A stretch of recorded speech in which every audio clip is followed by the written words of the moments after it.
ألف لام را تلك آيات الكتاب الحكيم أكان للناس عجبا أن أوحينا إلى رجل منهم أن أنذر الناس وبشر الذين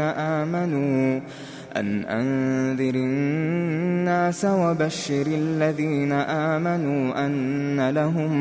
أن لهم قدم صدق عند ربهم. قال الكافرون إن هذا لساحر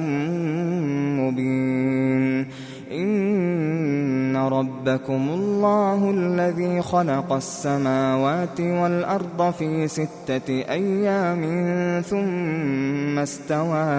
ثم استوى على العرش يدبر الأمر ما من شفيع إلا من بعد إذنه ذلكم الله ربكم فاعبدوه أفلا تذكرون. إليه مرجعكم جميعا وعد الله حقا إنه يبدأ الخلق ثم يعيده ليجزي الذين آمنوا وعملوا الصالحات بالقسط والذين كفروا لهم شراب من حميم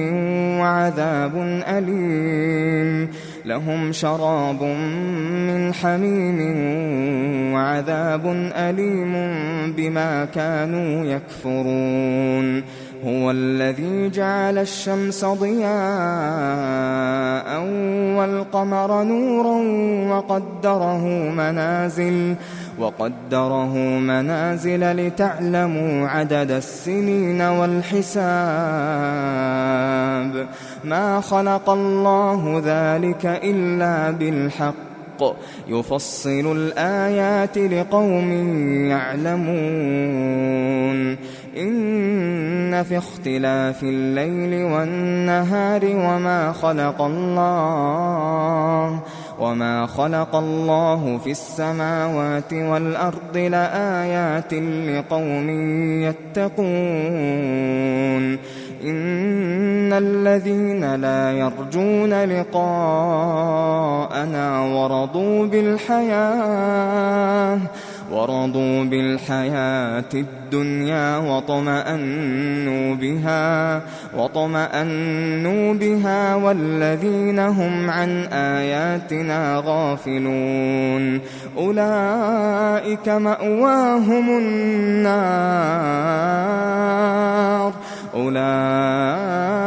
مأواهم النار بما كانوا يكسبون. إن الذين آمنوا وعملوا الصالحات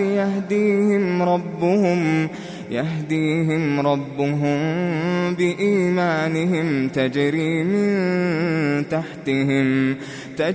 من تحتهم الأنهار في جنات النعيم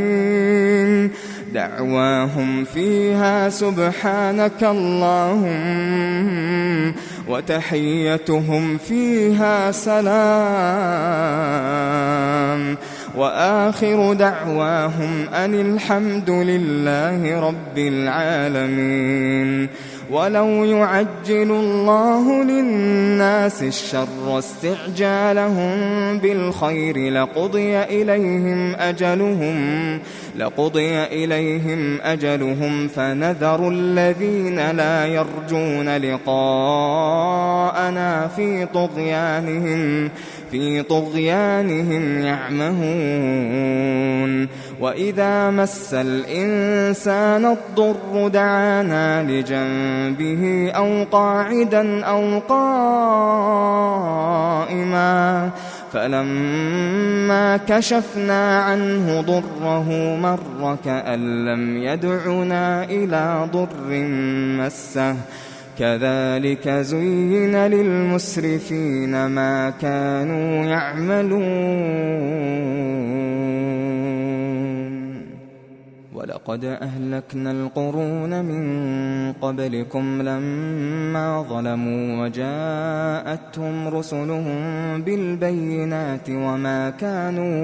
وما كانوا ليؤمنوا كذلك نجزي القوم المجرمين ثم جعلناكم خلائف في الأرض من بعدهم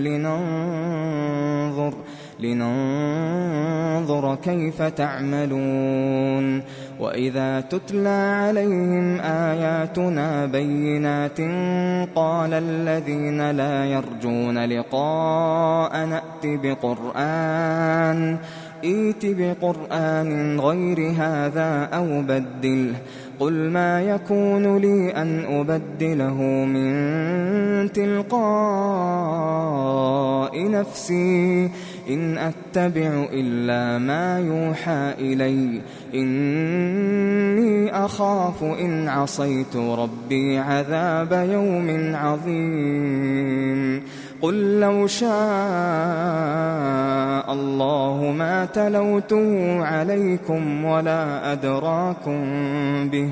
فقد لبثت فيكم عمرا من قبله أفلا تعقلون فمن أظلم ممن افترى على الله كذبا أو كذب بآياته إنه لا يفلح المجرمون ويعبدون من دون الله ما لا يضرهم ولا ينفعهم ويقولون هؤلاء شفعاؤنا عند الله قل أتنبئون الله بما لا يعلم في السماوات ولا في الأرض سبحانه وتعالى عما يشركون وما كان الناس إلا أمة واحدة فاختلفوا ولولا كلمة سبقت من ربك لقضي بينهم فيما فيه يختلفون ويقولون لولا أنزل عليه آية من ربه فقل إنما الغيب لله فانتظروا إني معكم من المنتظرين وإذا أذقنا الناس رحمة من بعد ضراء مستهم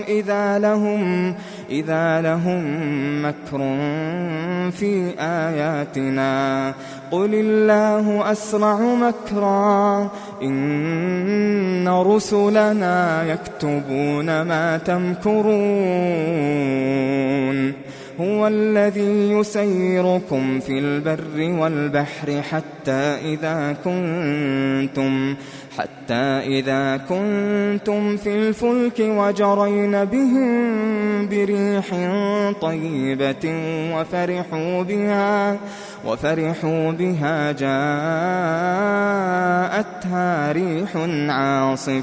جاءتها ريح عاصف وجاءهم الموج من كل مكان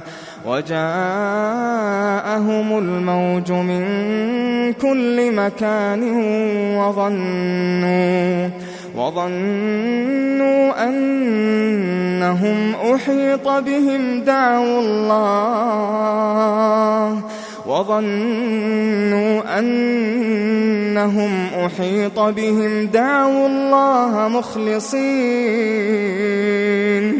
دعوا الله مخلصين له الدين لئن أنجيتنا من هذه لنكونن من الشاكرين فلما أنجاهم إذا هم يبغون في الأرض بغير الحق يا أيها الناس إنما بغيكم على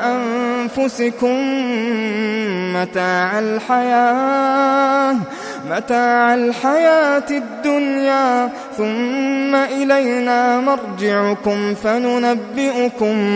فننبئكم بما كنتم تعملون إنما مثل الحياة الدنيا كماء أنزلناه من السماء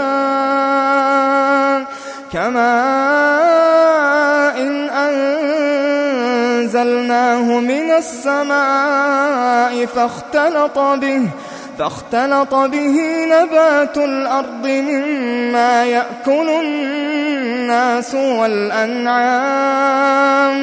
حتى إذا أخذت الأرض زخرفها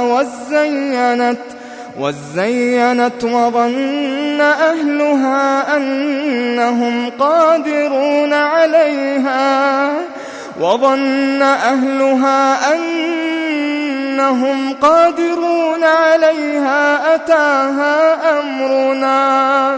أتاها أمرنا ليلا أو نهارا فجعلناها حصيدا كأن لم تغن بالأمس كذلك نفصل الآيات لقوم يتفكرون والله يدعو إلى دار السلام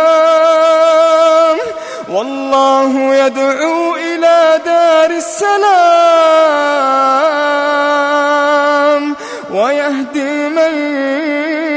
يشاء إلى صراط مستقيم للذين أحسنوا الحسنى وزيادة ولا يرهق وجوههم قتر ولا ذلة أولئك أصحاب الجنة هم فيها خالدون والذين كسبوا السيئات جزاء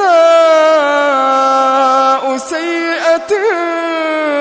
بمثلها وترهقهم ذلة ما لهم من الله من عاصم كأنما أغشيت وجوههم قطعا من الليل مظلما أولئك أصحاب النار هم فيها خالدون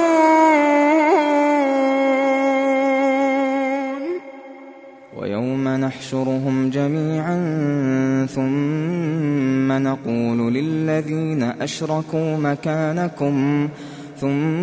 نقول للذين أشركوا مكانكم أنتم وشركاؤكم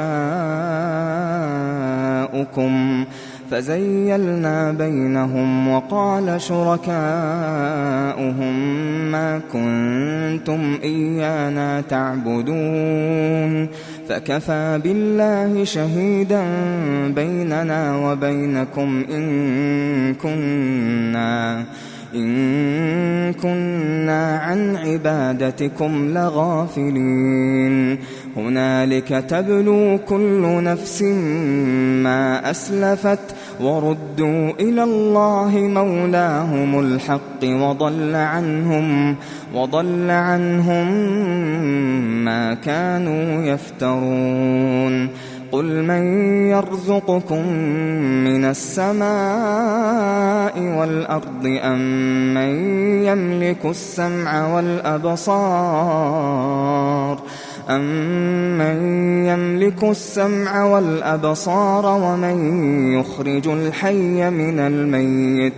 ومن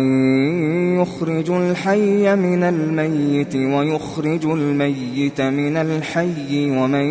يدبر الأمر فسيقولون الله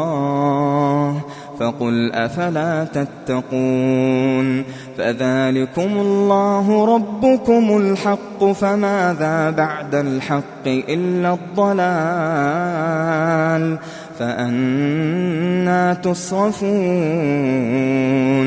كذلك حقت كلمة ربك على الذين فسقوا أنهم لا يؤمنون قل هل من شركائكم من يبدأ الخلق ثم يعيده قل الله يبدأ الخلق ثم يعيده فأنى تؤفكون قل هل من شركائكم من يهدي إلى الحق قل الله يهدي للحق أفمن يهدي إلى الحق أحق أن يتبع أم من لا يهدي إلا أن يهدى فما لكم كيف تحكمون وما يتبع أكثرهم إلا ظنا إن الظن لا يغني من الحق شيئا إن الله عليم بما يفعلون وما كان هذا القرآن أن يفترى من دون الله ولكن تصديق الذي بين يديه وتفصيل الكتاب لا ريب فيه من رب العالمين أم يقولون افتراه قل فأتوا بسورة مثله وادعوا من استطعتم من دون الله إن كنتم صادقين بل كذبوا بما لم يحيطوا بعلمه ولما يأتهم تأويله كذلك كذب الذين من قبلهم فانظر كيف كان عاقبة الظالمين ومنهم من يؤمن به ومنهم من لا يؤمن به وربك أعلم بالمفسدين وإن كذبوك فقل لي عملي ولكم عملكم أنتم بريئون مما أعمل وأنا بريء مما تعملون ومنهم من يستمعون إليك أفأنت تسمع الصم ولو كانوا لا يعقلون ومنهم من ينظر إليك أفأنت تهدي العمي ولو كانوا لا يبصرون إن الله لا يظلم الناس شيئا ولكن الناس أنفسهم يظلمون ويوم يحشرهم كأن لم يلبثوا إلا ساعة من النهار يتعارفون بينهم قد خسر الذين كذبوا بلقاء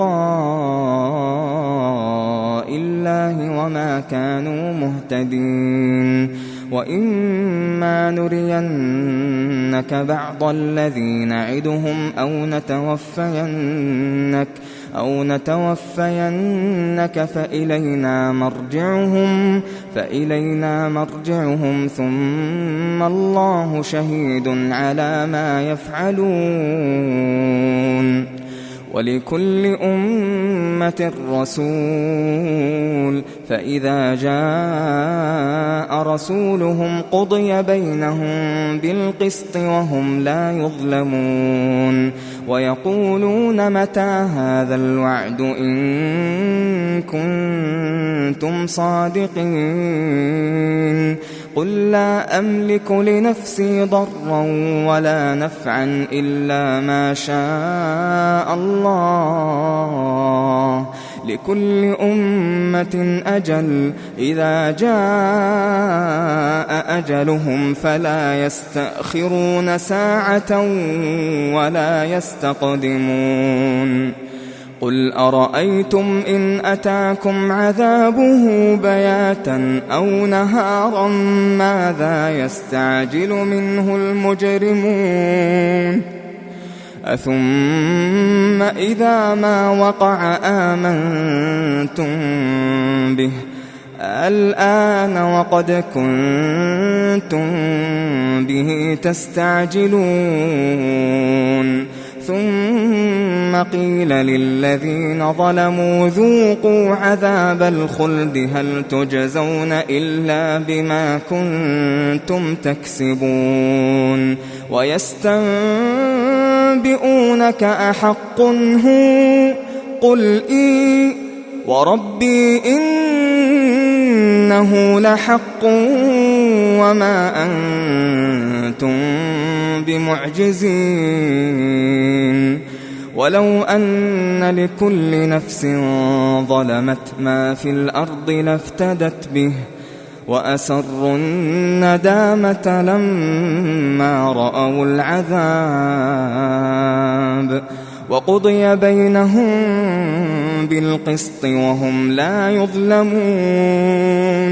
ألا إن لله ما في السماوات والأرض ألا إن وعد الله حق ولكن أكثرهم لا يعلمون هو يحيي ويميت وإليه ترجعون يا أيها الناس قد جاءتكم موعظة من ربكم وشفاء لما في الصدور وهدى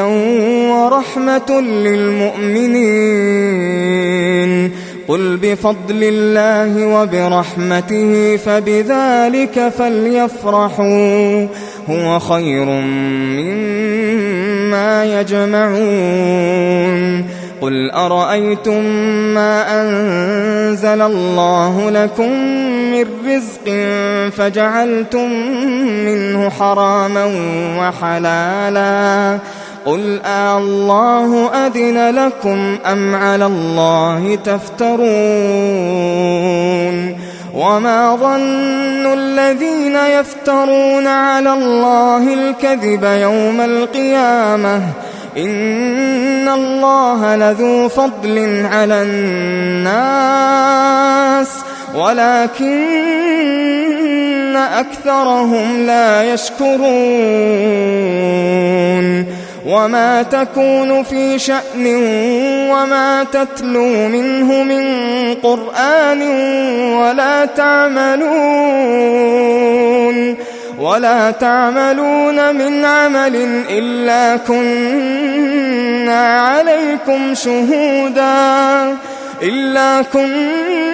عليكم شهودا إذ تفيضون فيه وما يعزب عن ربك من مثقال ذرة في الأرض ولا في السماء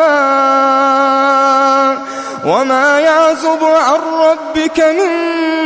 مثقال ذرة في الأرض ولا في السماء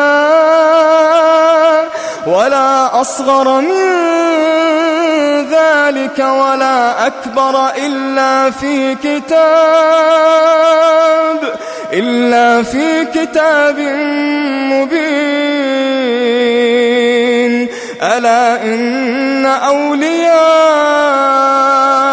الله لا خوف عليهم ولا هم يحزنون الذين آمنوا وكانوا يتقون لهم البشرى في الحياة الدنيا وفي الآخرة لا تبديل لكلمات الله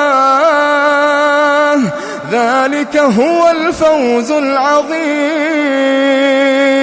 ولا يحزنك قولهم إن العزة لله جميعا هو السميع العليم. ألا إن لله من في السماوات ومن في الأرض وما يتبع الذين يدعون من دون الله شركاء إن يتبعون إلا الظن وإن هم إلا يخرصون هو الذي جعل لكم الليل لتسكنوا فيه والنهار مبصرا إن في ذلك لآيات لقوم يسمعون قالوا اتخذ الله ولدا سبحانه هو الغني له ما في السماوات وما في الأرض إن عندكم من سلطان بهذا أتقولون على الله ما لا تعلمون قل إن الذين يفترون على الله الكذب لا يفلحون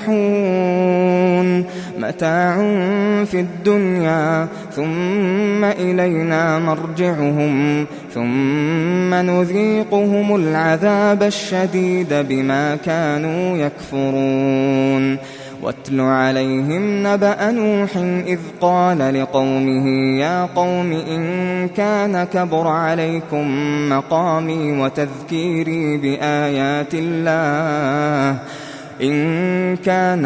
عليكم مقامي وتذكيري بآيات الله فعلى الله توكلت فأجمعوا أمركم وشركاءكم ثم لا يكن أمركم عليكم غمة ثم قضوا إلي ولا تنظرون فإن توليتم فما سألتكم من أجر إن أجري إلا على الله وأمرت أن أكون من المسلمين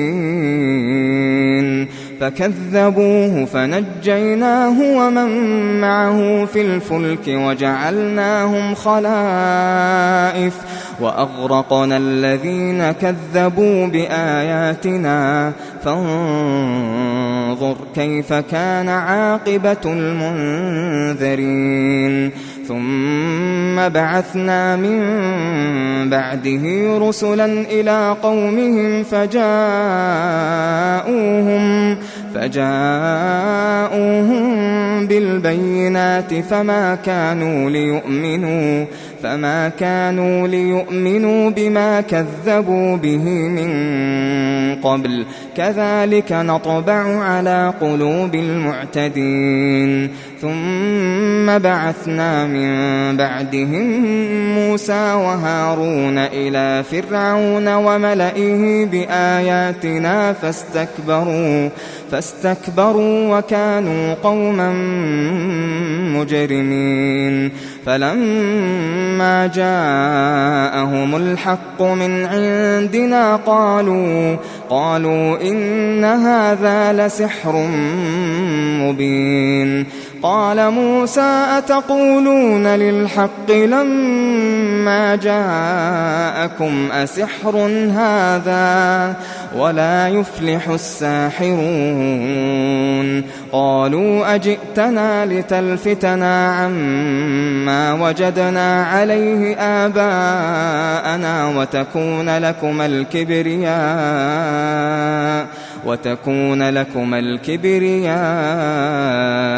في الأرض وما نحن لكما بمؤمنين وقال فرعون ائتوني بكل ساحر عليم فلما جاء السحرة قال لهم موسى ألقوا ما أنتم ملقون فلما ألقوا قال موسى ما جئتم به السحر إن الله سيبطله إن إن الله لا يصلح عمل المفسدين ويحق الله الحق بكلماته ولو كره المجرمون فما آمن لموسى إلا ذرية من قومه على خوف من فرعون وملئهم أن يفتنهم وإن فرعون لعال في الأرض وإنه لمن المسرفين وقال موسى يا قوم إن كنتم آمنتم بالله فعليه توكلوا إن كنتم مسلمين فقالوا على الله توكلنا ربنا لا تجعلنا فتنة للقوم الظالمين ونجنا برحمتك من القوم الكافرين وأوحينا إلى موسى وأخيه أن تبوأ لقومكما بمصر بيوتا وجعلوا بيوتكم قبلة وأقيموا الصلاة وبشر المؤمنين وقال موسى ربنا إنك آتيت فرعون وملأه زينة وأموالا في الحياة الدنيا ربنا ليضلوا عن سبيلك ربنا اطمس على أموالهم واشدد على قلوبهم فلا يؤمنوا حتى يروا العذاب الأليم قال قد أجيبت دعوتكما فاستقيما ولا تتبعان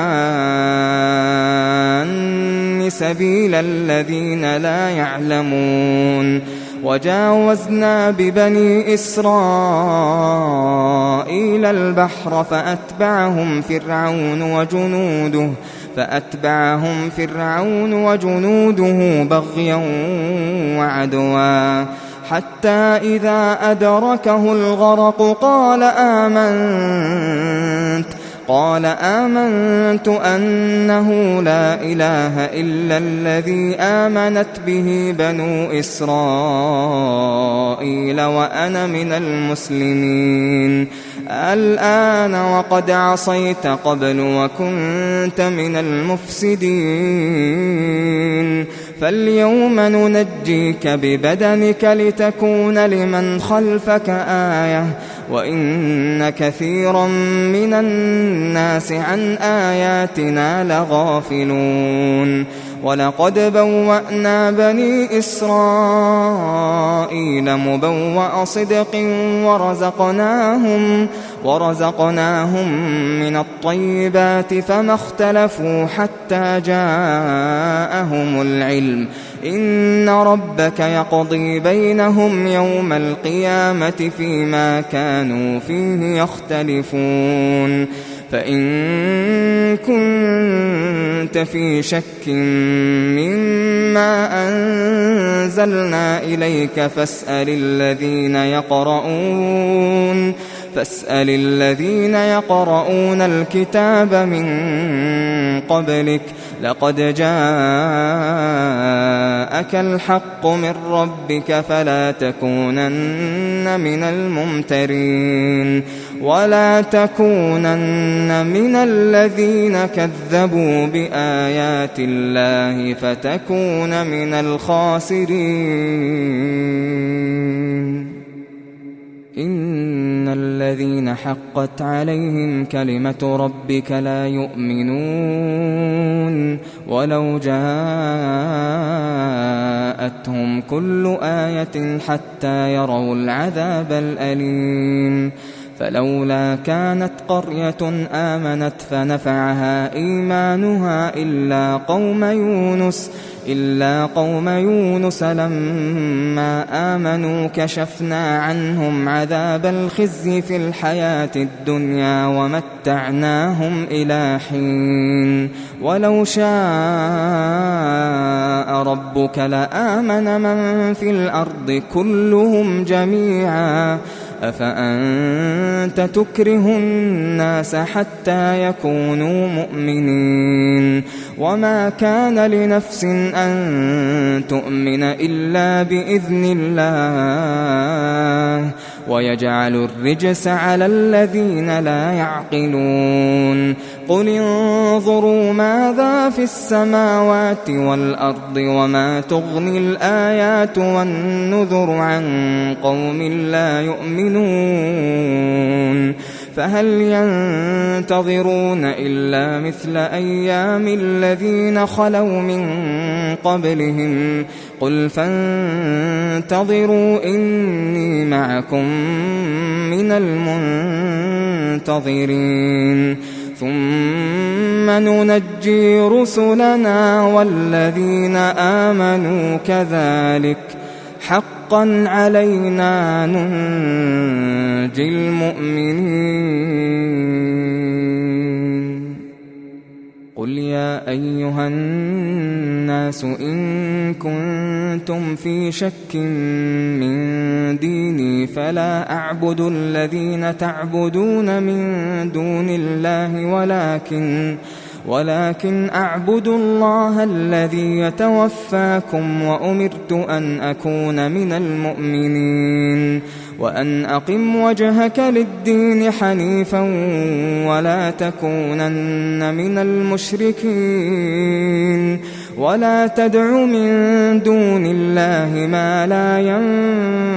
ينفعك ولا يضرك فإن فعلت فإنك إذا من الظالمين وإن يمسسك الله بضر فلا كاشف له إلا هو وإن يردك بخير